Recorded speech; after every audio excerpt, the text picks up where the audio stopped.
जय हिंद। आप सभी का स्वागत है एक नए वीडियो में। इस वीडियो में हम सभी क्लास 10 संस्कृत, इसमें जो है 50 बहुत ज़्यादा इंपॉर्टेंट प्रश्न है जो कि कई बार पूछे हुए प्रश्न का जो हम सभी टेस्ट करने वाले हैं। आप सभी जो है इस पूरा वीडियो को शुरू से लेकर लास्ट तक जरूर देखिएगा और लास्ट में आप सभी कमेंट करके बताइएगा आप सभी का जो है कितना प्रश्न सही हुआ। और चलिए हम इस वीडियो को स्टार्ट करेंगे। तो आपके फोन स्क्रीन पर जो है सबसे फर्स्ट नंबर क्वेश्चन है, इसके बिना ज्ञान जो है बोझ के समान होता है। देख सकते हैं बिल्कुल हिंदी में पूछा जाता है। ऑप्शन ए देखिएगा, क्रिया हो जाता है, बी हमारा ग्रंथ है, सी पुस्तक और डी हमारा लेख। तो यहाँ पर आप सभी जानते होंगे क्रिया के बिना जो है हमारा ज्ञान जो है बोझ हो जाता है। एग्जाम्पल के माध्यम से समझते हैं। जैसे जो हम लोग मैथ पढ़ते हैं तो उसको जब हम बार बार उसको जो है रिवीजन करते हैं, बार बार उसकी प्रैक्टिस करते हैं, तभी जो हमारा सभी प्रश्न का जो है कंसेप्ट पता होता है, सभी ऑब्जेक्टिव का कंसेप्ट पता होता है। जैसे ही पढ़ना छोड़ते हैं तो हमारा चौपट होने लगता है। तो यही हाल है, आप सभी को याद रखना है। दूसरा क्वेश्चन है आप लोगों का, कर्णस्य दानवीरता पाठ कहाँ से लिया गया है। काफ़ी ज़्यादा महत्वपूर्ण प्रश्न है, आप सभी को याद रखना है। तो कर्णस्य यानी चैप्टर से स्पष्ट हो रहा है, कर्ण भार नामक नाटक से लिया गया है। ऑप्शन सी जो है आप लोग का बिल्कुल सही आंसर है। तीसरा क्वेश्चन देखिएगा, संस्कार पराय जो है कितने प्रकार के होते हैं। आप सभी जब संस्कृत का पढ़ेंगे चैप्टर नंबर 6 भारतीय संस्कार, तो इसमें बताया गया संस्कार के है टोटल जो है कितने प्रकार होते हैं, 5। और इसी में बताया जाता है संस्कार की कुल संख्या कितनी है, तो 16 संख्या होती है। तो यहाँ पर हम जब पढ़ेंगे तो बहुत ही डिटेल में समझेंगे। तो यहाँ पर अभी याद रखना है आप सभी को ऑप्शन नंबर ए 5। आगे का क्वेश्चन देखिएगा, 4 नंबर क्वेश्चन है, नामकरण जो है किस संस्कार में होता है। काफ़ी जो है इंपॉर्टेंट प्रश्न है। गृहस्थ हो जाएगा, दूसरा हमारा विवाह, तीसरा बचपन और डी मरने के बाद। तो यहाँ पर हम सभी देखेंगे नामकरण यानी किसी बच्चा का जब जन्म होता है तो उसका जो है नाम कब रखा जाता है, यही प्रश्न है। तो यहाँ पर आप सभी जानते हो उनका जो है बचपन में ही रखा जाता है। ऑप्शन नंबर जो है सी बिल्कुल सही आंसर है। 5 नंबर हम लोग क्वेश्चन देखेंगे, सप्तपदी क्रिया जो है किस संस्कार में होता है। तो आप सभी जानते होंगे सप्तपदी जो क्रिया है वो हमारा विवाह संस्कार के अंतर्गत होता है। ऑप्शन नंबर डी जो है आप सभी का बिल्कुल सही आंसर है। देख सकते हैं बिल्कुल जो है हिंदी में प्रश्न पूछा जाता है आपके बोर्ड एग्जाम में। इसी तरह जो है आप सभी का जो है बिहार बोर्ड 2027 में जब संस्कृत का एग्जाम होगा तो सेम ऐसा ही रहने वाला है। ऑप्शन देखिएगा 6 नंबर क्वेश्चन हमारा, विवाह संस्कार के अंतर्गत क्या नहीं होता है। तो यहाँ पर आप सभी जानते होंगे विवाह संस्कार के अंतर्गत जो है गौदान यानी गाय को दान नहीं किया जाता। बाकी जो हमारा वकदान होता है, कन्यादान होता है, सिंदूर दान होता है। तो यहाँ पर आप सभी को याद रखना है। ऑप्शन नंबर ए जो है आप लोग का बिल्कुल सही आंसर है। 6 नंबर क्वेश्चन देखिएगा, नीति श्लोका पाठ जो है किस ग्रंथ से लिए गए हैं। काफ़ी इंपॉर्टेंट प्रश्न है, याद रखिएगा। नीति जो श्लोका है ये जो हमारा महाभारत जो है पाठ महाभारत से लिए गए हैं। ऑप्शन नंबर ए आप लोग का बिल्कुल सही आंसर यहाँ पर हो रहा है। 8 नंबर क्वेश्चन देखिए, विदुर कौन था। आप सभी जानते हैं राजा है, मंत्री है, सैनिक है या सेनापति थे। तो यहाँ पर आप सभी हमें कमेंट कर सकते हैं अगर इसका आंसर जानते हैं। तो विदुर जो थे मिनिस्टर थे यानी जो है मंत्री थे। आगे का क्वेश्चन देखिएगा, 9 नंबर क्वेश्चन है, किसकी जीत होती है, सत्य असत्य, मंत्री या छात्र का। तो यहाँ पर आप सभी को याद रखना किसकी जीत होती है, हमेशा जो सत्य रहते हैं, राइट पर्सन जो रहते हैं इन्हीं की जीत होती है। ऑप्शन नंबर ए जो है बिल्कुल सही आंसर है। 10 नंबर क्वेश्चन हम लोग देखने वाले हैं, दोष के जो है दोष के कितने प्रकार हैं, यानी दोष कितने हैं, ऐसा भी प्रश्न आ सकता है। कितने प्रकार है ऐसा भी हो सकता है। तो यहाँ पर आप सभी को याद रखना है मनुष्य के अंदर जो है 6 दोष को बताया गया है, आप सभी याद रखिएगा। ऑप्शन नंबर बी जो है बिल्कुल सही आंसर है। अब हम आगे का क्वेश्चन देखेंगे, 11 नंबर प्रश्न है, कक्षा में कौन प्रवेश करते हैं। तो आप सभी का जो है लास्ट चैप्टर है हमारा 40 नंबर संस्कृत का जो है हमारा 40 नंबर चैप्टर, वहीं से ये प्रश्न लिए गए हैं। तो यहाँ पर आप सभी को याद रखना है टीचर जो है प्रवेश करते हैं, शिक्षक बी जो है बिल्कुल सही आंसर है। 12 नंबर क्वेश्चन देखने वाले हैं, करमवीर राम प्रवेश राम के परिवार में कुल सदस्यों की संख्या कितनी थी, यानी जो है आप सभी को हमें कमेंट करना है। तो यहाँ पर देखेंगे तो उसके घर में टोटल जो है 4 पर्सन थे, यानी जो है ये स्वयं थे, उनकी बहन थी, उनकी माता जी, उनकी पिताजी। ऑप्शन नंबर जो है देखेंगे तो ऑप्शन नंबर ए जो है आप सभी का बिल्कुल सही आंसर है। 13 नंबर हम लोग क्वेश्चन देखने वाले हैं, भीखन टोला गांव में जो है शिक्षक खेलते हुए किसे देखा था। तो यहाँ पर आप सभी को याद रखना है दलित बालक को देखे थे। आगे का क्वेश्चन देखेंगे, 14 नंबर क्वेश्चन है, गांव में कौन आते हैं? तो यहाँ पर आप सभी याद रखिएगा, गांव में जो है शिक्षक आते हैं। ऑप्शन नंबर ए बिल्कुल सही आंसर है। 15 नंबर क्वेश्चन हम यहाँ पर देखेंगे, स्वामी दयानंद की शिक्षा किस भाषा में प्रारंभ हुई थी? हिंदी, गुजराती, अंग्रेजी या संस्कृत? तो यहाँ पर आप सभी हमें बता सकते हैं। तो स्वामी दयानंद जी जो थे, इनकी जो प्रारंभिक जो शिक्षा थी वो संस्कृत भाषा थी। ऑप्शन नंबर जो है डी आप लोग का जो है करेक्ट आंसर है। नेक्स्ट नंबर क्वेश्चन है हमारा 16, आर्य समाज के संस्थापक कौन थे? विवेकानंद जी, राम प्रवेश राम जी, स्वामी दयानंद जी या चंद्रगुप्त मौर्य? तो यहाँ पर आप सभी हमें बताएंगे कमेंट करके, आर्य समाज के जो संस्थापक थे कौन थे? तो याद रखिएगा, आर्य समाज के जो फाउंडर जिसे बोल सकते हैं, अंग्रेजी में संस्थापक बोल सकते हैं, स्वामी दयानंद जी थे। ऑप्शन नंबर जो है सी आप लोग का बिल्कुल सही आंसर है। 17 नंबर क्वेश्चन देखेंगे, स्वामी दयानंद ने जो है किनकी रचना की थी? तो यहाँ पर आप सभी जानते होंगे, स्वामी दयानंद जी के द्वारा जो है सत्यार्थ जो प्रकाश नामक जो पुस्तक थी, इनकी रचना की गई थी। और ये जो पुस्तक थे दो भाषा में अवेलेबल थे। पहला भाषा हमारा हिंदी हो जाता है, दूसरा जो भाषा था इंग्लिश। ये दो भाषा में जो है ये पुस्तक अवेलेबल थे। आगे का क्वेश्चन देखिएगा, 18 नंबर क्वेश्चन है हमारा, सत्यार्थ प्रकाश नामक ग्रंथ जो है किस भाषा में रचा गया था? काफ़ी जो है इंपॉर्टेंट प्रश्न ये भी हमारा। तो देख सकते हैं ये जो हमारा हिंदी में तो था ही और दूसरा अंग्रेजी में भी था। तो याद रखिएगा, अभी जस्ट बताए हैं। 19 नंबर क्वेश्चन देखिए, मंदाकिनी वर्णन पाठ में जो है रामायण के किस कांड से लिए गए हैं? तो यहाँ पर आप सभी को बताना है। तो मंदाकिनी वर्णन जो ये पाठ है किस कांड से लिए गए हैं? तो याद रखना हम लोग को, ये जो है अयोध्या कांड से लिए गए हैं। आप सभी जानते होंगे रामायण में जो है टोटल 7 कांड हुए थे, जिसमें से जो अयोध्या कांड से इसी से रिलेटेड जो है हमारा ये मंदाकिनी नदी है, इसके ऊपर जो है राम और सीता जी जब जो है वनवास जाते हैं, घूमने जाते हैं चित्रकूट पर्वत के नीचे, तो वहाँ पर ये जो नदी है मंदाकिनी नदी, इसी के ऊपर जिक्र हुआ था। आप सभी को याद रखना है। चलिए 20 नंबर क्वेश्चन हम लोग देखेंगे, मंदाकिनी नदी का जल किसके पीने से गंदा हो गया था? तो इसमें बताया गया है, वो वाला चैप्टर में जब हम लोग पढ़ेंगे पूरा श्लोक को तो समझ में आता है, जब हिरण का जो एक झुंड आया था और सभी पानी को गंदा कर दिया था, हरिण हो जाएगा। ऑप्शन नंबर जो है डी आप लोग का जो है करेक्ट आंसर है। देखिएगा नेक्स्ट क्वेश्चन है हमारा 21 नंबर क्वेश्चन, कर्ण जो है किस देश का राजा था? तो आप सभी हमें जानते होंगे, तो कर्ण जो थे अंग देश का राजा था। ऑप्शन नंबर जो है सी आप सभी का बिल्कुल सही आंसर। जब भी हम इस चैप्टर को पढ़ाएंगे तो कर्ण के बारे में समझा देंगे, कर्ण कौन थे, उसके बाद जो है राजा कैसे बने। आगे का क्वेश्चन देखेंगे, 22 नंबर क्वेश्चन है हमारा, कर्ण जो है किसके पक्ष से युद्ध करता था? तो यहाँ पर आप सभी हमें कमेंट कर सकते हैं, कर्ण जो है वो कौरवों के पक्ष से युद्ध करता था। और किसके किसके बीच हो रहा था? तो कौरव और पांडव के बीच। पांडव में जो है टोटल 5 भाई थे, जिसमें भीम थे, नकल थे, सहदेव थे, इस तरह जो है 5 भाई थे। इधर कौरव के तरफ से जो है सैकड़ों इनके जो थे, और इसी में जो है इसी के साथ कर्ण भी इनके साथ युद्ध करते थे। ऑप्शन नंबर बी जो है आप लोग का बिल्कुल सही आंसर है। आगे का क्वेश्चन देखिएगा, 23 नंबर क्वेश्चन है, सर्वप्रथम कर्ण क्या देते हैं? तो यहाँ पर आप सभी जानते होंगे, सबसे पहले जो है इंद्र भगवान जो है ये साधु के भेष बनाकर जो है आते हैं, और कर्ण के पास आप सभी को पता होगा इनके पास जो है कवच और कुंडल थे। जब तक इनके शरीर में कवच और कुंडल थे, इनको जो है कोई भी पृथ्वी दुनिया का कोई भी व्यक्ति इसको मार नहीं सकते। तो इन्हें सबसे पहले जो है इन्होंने यही मांगने के लिए वहाँ पर पहुँचे थे, यही कवच कुंडल जो है कैसे इनसे मिल जाए, उसके बाद जो युद्ध हो रहा था उसमें ये जो है पराजित हो जाए। तो इसी प्रकार देखिएगा, तो कर्ण जो है सर्वप्रथम कर्ण क्या देना चाहता था?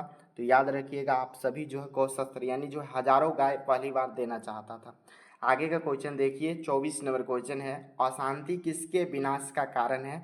तो यहाँ पर आप सभी को बताना है, अशांति जो है किसके विनाश का कारण हो जाता है? तो जब भी अशांति मनुष्य के अंदर आता है तो यहाँ पर जो है विनाश का कारण बन जाता है। आगे हम 25 नंबर क्वेश्चन देखेंगे, विश्व को नष्ट करने के लिए किसका निर्माण हो रहा है? तो यहाँ पर देखेंगे पूरे विश्व जो है एक देश दूसरे देश पर ऐसे जो है अशांति फैला रहा है, एक देश दूसरे देश को जो है अटैक करना चाहते हैं। तो इसीलिए जो है किसका निर्माण हो रहा है? पूरे देश को नष्ट, पूरे विश्व को नष्ट करने के लिए। तो आप सभी जानते होंगे अस्त्र का निर्माण हो रहा है, बड़े बड़े जो है परमाणु बम बनाए जा रहे हैं, बड़े बड़े जो है बंदूक का निर्माण कराया जा रहा है, इसी जो है नष्ट होता है। ऑप्शन नंबर बी जो है आप लोग का बिल्कुल सही आंसर हो जाएगा। 26 नंबर क्वेश्चन देखेंगे, ईर्ष्या से जो है किनका जन्म होता है? काफ़ी जो है इंपॉर्टेंट प्रश्न है, आप सभी को याद रखना है। तो असहनशीलता का जन्म होता है। तो यहाँ पर आप सभी को याद रखना है। चलिए 27 नंबर क्वेश्चन देखिएगा आप सभी।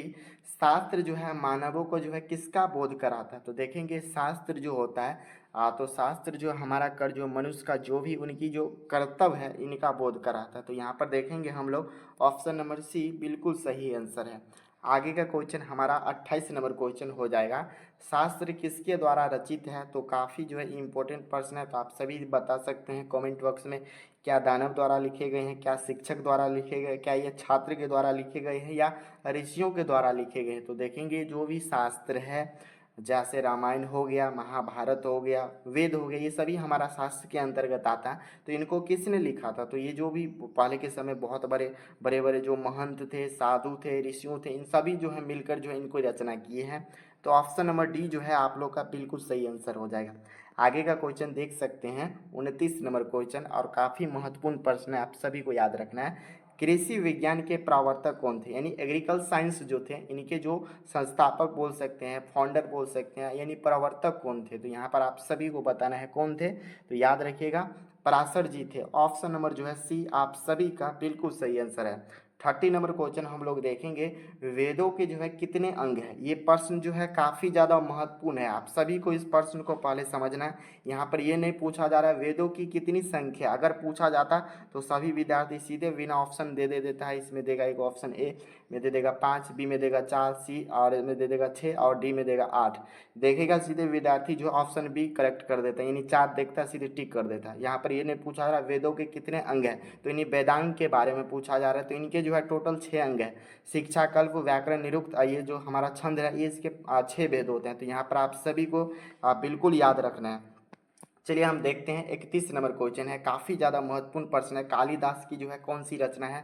तो यहाँ पर देखेंगे निम्नलिखित में कौन जो है कालिदास जी की रचना हो जाएंगे?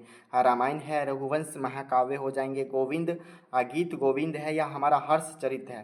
तो यहाँ पर आप सभी देखिए, तो ये जो हमारा रघुवंश जो महाकाव्य है ये कालिदास जी के द्वारा लिखे गए थे।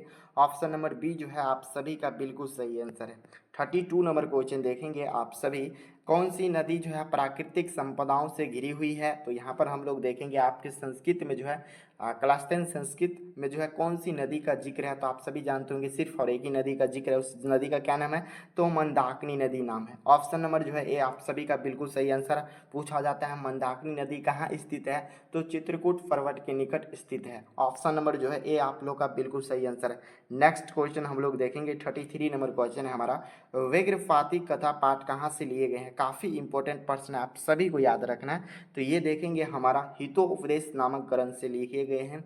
और ये जो हमारा हितोपदेश नामक ग्रंथ जो होता है इसमें हम लोग जो है इस ग्रंथ में ये पढ़ते हैं पशु पक्षी के बारे में, पढ़ते हैं जानवर के बारे में, यही सब पढ़ते हैं। और इससे जो सही वास्तविक जो हमें सीख मिलना चाहिए, जो नॉलेज मिलना चाहिए, इसी ग्रंथ के अंदर दिया जाता है। कैसे हमें लालच नहीं करना चाहिए, हमें कैसे बुरे कर्म नहीं करना चाहिए, इसी सब के बारे में हमें जो है हितोपदेश की जानकारी मिलती है। उसी में से एक चैप्टर है हमारा व्यग्रपाती कथा, यानी जो है कैसे एक मनुष्य जो है सोने के कंगन के लालच के चक्कर में जो है बूढ़े बाघ के चक्कर में फंसता है, उसके बाद जो है कीचड़ में फंस के और जो है अपना जान को खो देना पड़ता है। तो इसे हम ऐसे ही पढ़ेंगे तो आप सभी को बहुत ही मज़ा आएगा उस चैप्टर को पढ़ने में। तो हमारा जो है यहाँ पर ऑप्शन नंबर बी जो है बिल्कुल सही आंसर है। देखिएगा 34 नंबर क्वेश्चन है, कौन कीचड़ में फंस गया था? तो देखेंगे हमारा बाघ तो नहीं फंसा था, सिंह भी नहीं फंसा था, ना ही सांप फंसा था, ये तीनों नहीं था। पाथी की जो बोलते हैं जो रोड पर जो चलता होता है राहगीर जिसे बोल सकते हैं, तो यही जो इसमें से जो सब राहगीर जो है देखा गया, सबको डर लग रहा था कैसे उनके पास जाए, लेकिन उसी में जो एक लालच था, लालची जो बोल सकते हैं राहगीर, पाथिक बोल सकते हैं, वही जो है इनके चक्कर में फंसा और कीचड़ में जाके फंसा। उसके बाद जो है बाघ के द्वारा जो है मारा गया और खाया गया। ऑप्शन नंबर जो है डी आप सभी का बिल्कुल सही आंसर है। नेक्स्ट क्वेश्चन आप सभी देखेंगे 35 नंबर क्वेश्चन है हमारा, भाग्य से ही संभव है ऐसा किसने सोचा था? तो याद रखिएगा यही जो पाथिक था, राहगीर था। ऑप्शन नंबर डी आप सभी का बिल्कुल सही आंसर है। 36 नंबर क्वेश्चन देखिए, क्रमवीर कथा में जो है किस पुरुष का वर्णन किया गया है? तो यहाँ पर हमारा दलित जो बालक थे इन्हीं की चर्चा की गई है क्रमवीर कथा में। ऑप्शन नंबर जो है सी आप सभी का बिल्कुल सही आंसर है। देखिएगा 37 नंबर क्वेश्चन, और काफ़ी ज़्यादा जो है महत्वपूर्ण प्रश्न है, और इस प्रश्न को आप सभी विद्यार्थी को जानना भी बहुत ज़्यादा जरूरी है। पूछा जाता है पटना का जो है पुराना नाम क्या है। तो यहाँ पर आप सभी नहीं जानते होंगे तो ज़रूर इस प्रश्न को याद कर लीजिए। पटना का जो प्राचीन नाम था हमारा वो पुष्पपुर नाम था। ऑप्शन नंबर ए बिल्कुल सही है सर। कहीं कहीं कुसुमपुर भी देखने को मिलता है, तो ये सभी जो है उनका प्राचीन नाम था। चलिए आगे का क्वेश्चन आप सभी, उससे पहले आप सभी प्रश्न जरूर कमेंट बॉक्स में लिख लीजिए। पूछ रहे हैं बिहार का जो प्राचीन नाम क्या था, आप सभी जरूर कमेंट बॉक्स में हमें लिख सकते हैं। चलिए आगे का क्वेश्चन देखेंगे। 38 नंबर क्वेश्चन है, पाटलिपुत्र में कौन बार बार आए थे। तो यहाँ पर देखिएगा महावीर स्वामी जी आए थे, दशरथ जी आए थे, भगवान बुद्ध या अकबर। तो यहाँ पर देखेंगे पाटलिपुत्र यानी पटना में जो है बार बार कौन आए थे। तो यहाँ पर आप सभी को याद रखना है भगवान जो बुद्ध थे इन्होंने जो है बार बार पटना में आए थे। और आप सभी को इस प्रश्न को भी याद रखना है, पटना का जो प्राचीन नाम क्या हो जाता है, पाटलिपुत्र। याद रखना आप सभी को। ऑप्शन नंबर जो है सी बिल्कुल सही आंसर है। 39 नंबर क्वेश्चन आप सभी देखेंगे, गुरु गोविंद सिंह जी का जन्म जो है कहाँ पर हुआ था, पटना, वैशाली, नालंदा, गया। तो यहाँ पर आप सभी जानते होंगे गुरु गोविंद सिंह जो सिखवें के जो 10वें गुरु थे, गुरु गोविंद सिंह जी, इनका जन्म जो है पाटलिपुत्र यानी जो है पटना में हुए थे। ऑप्शन नंबर ए जो है आप लोग का बिल्कुल सही आंसर हो जाएगा। देखेंगे हम नेक्स्ट नंबर क्वेश्चन है हमारा 40 नंबर क्वेश्चन, सरस्वती का जो है कुलगृह कौन सा महानगर को बोला जाता है, भागलपुर को, नालंदा को, पाटलिपुत्र को या दरभंगा को। तो याद रखिएगा उस समय जो है सरस्वती का कुलगृह यानी जो बोल सकते हैं पूरे एजुकेशन जो हब है किस नगर को उस समय में माना जाता था। तो देखेंगे हमारा जो है पाटलिपुत्र को माना जाता था, पटना को। अभी वर्तमान में इसको पटना बोलते हैं, अभी भी बोल सकते हैं, उतना तो नहीं फिर भी बोल सकते हैं। पूरे बिहार के लिए एजुकेशन हब अभी पटना को ही बोला जाता है। ऑप्शन नंबर जो है सी बिल्कुल सही आंसर है। 41 नंबर हम सभी क्वेश्चन देखेंगे, अलस कथा पाठ में जो है किस दोष का वर्णन किया गया, आलस्य का, जो है अंधा का, बहरा का। तो यहाँ पर आप सभी हमें कमेंट कर सकते हैं।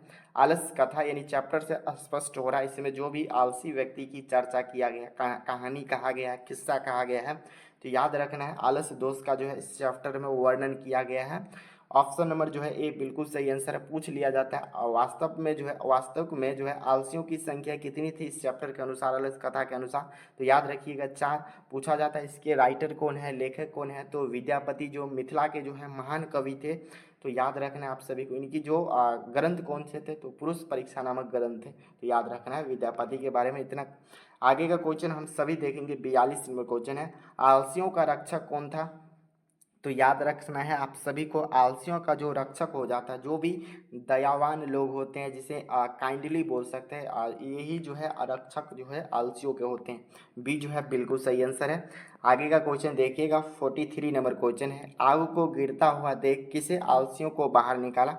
यानी देखेंगे तो आग जब गिर रहे थे तो देखकर जो है आलसियों को किस तरह बाहर निकाला गया। तो देखेंगे कौन निकाले थे, मंत्री नहीं, राजा भी नहीं, प्रथम पुरुष भी नहीं, ये जो नियोगी पुरुष थे इन्हीं के जो है कृपया था इन्होंने निकले थे। ऑप्शन नंबर डी आप सभी को याद रखना है। 44 नंबर क्वेश्चन देखिएगा, वीरेश्वर जी कौन थे। तो मिथिला का राजा, मिथिला का मंत्री, मिथिला का राजकुमार या मिथिला का संतरी।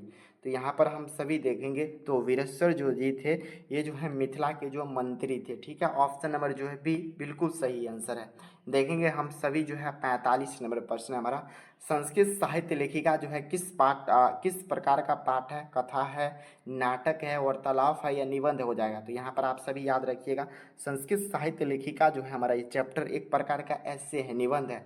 इसमें देखते हैं इस चैप्टर में प्राचीन काल में जो है कितनी ऋषिकाओं का जिक्र है, कौन कौन सी ऋषिकाएँ थी। वर्तमान काल में देखेंगे कौन कौन सा जो है महिला ऋषिकाएँ फेमस है, कौन कौन सा पुरुष ऋषिकाएँ फेमस है। इसी सब के बारे में हम जो भी प्राचीन काल के जो भी ऋषि थे इन्हीं सब के बारे में हम लोग इस चैप्टर में चर्चा करते हैं। तो आप सभी का जो है ऑप्शन नंबर डी बिल्कुल यहाँ पर सही आंसर है। नेक्स्ट नंबर प्रश्न हमारा, पंडित छावाराम के पिता कौन थे। काफी महत्वपूर्ण प्रश्न है, आप सभी को याद रखना है। तो पंडिता छावाराम के जो पिता थे पंडित शंकर जो है पांडुरंग थे। ठीक है, इन्हीं के ऊपर जो है एक पुस्तक लिखा गया। तो ऑप्शन नंबर जो है ए आप सभी का बिल्कुल सही आंसर है। आगे का क्वेश्चन देखिए, सेकंड नंबर क्वेश्चन है, कंपन राय की पत्नी कौन थी। काफी इंपॉर्टेंट प्रश्न है, उसी चैप्टर से रिलेटेड है, चैप्टर नंबर 4। तो कंपन राय की जो पत्नी थी गंगा देवी थी। ऑप्शन नंबर जो है ए आप सभी का बिल्कुल सही आंसर है। नेक्स्ट क्वेश्चन हम सभी देखेंगे, ऋग्वेद में जो है कितनी मंत्र दर्शनी ऋषिकाओं का उल्लेख, यानी जो है ऋग्वेद में जो है उस समय कितनी ऋषिकाओं का उल्लेख मिलता है। 5, 25, 24, 20। तो यहाँ पर आप सभी हमें देखेंगे तो उस समय देखेंगे तो ऋग्वेद में जो है 24 ऋषिकाओं का उल्लेख मिलता है, आप सभी को याद रखना है। 4 नंबर क्वेश्चन देखेंगे, भारत भूमि पर जन्म लेने वाले लोग किससे तुलना की गई है? दानव से, देवता से, पशु से या नेता से? तो ऐसा बोला जाता है जो व्यक्ति का भारत में जन्म होता है उनकी तुलना जो है सीधे सीधे ईश्वर से, देवता से कर दी गई है। ऑप्शन नंबर बी जो है बिल्कुल सही आंसर है। 50 नंबर क्वेश्चन है, इस वीडियो का लास्ट प्रश्न है, भारत की महिमा कहाँ गाई जाती है? तो यहाँ पर आप सभी को बताना है, मंदिर में, सर्वत्र यानी सभी जगह, घर में या प्राचीन काल में। तो भारत की जो महिमा है, इनकी जो हरियाली है, इनकी जो सुंदरता है, इसकी महिमा जो है सभी जगह गाई जाती है, यानी सर्वत्र हो जाएगा। ऑप्शन नंबर बी जो है आप सभी का बिल्कुल सही आंसर है। आप सभी हमें जरूर कमेंट बॉक्स में बताइए कैसा लगा यह वीडियो, और इस वीडियो को अपने सभी दोस्तों के साथ जरूर शेयर कर दीजिएगा। इस चैनल को सब्सक्राइब नहीं किए तो सब्सक्राइब करके ऑल पर दबा दीजिए। चलिए मिलते हैं आप सभी से नेक्स्ट वीडियो में। जय हिंद।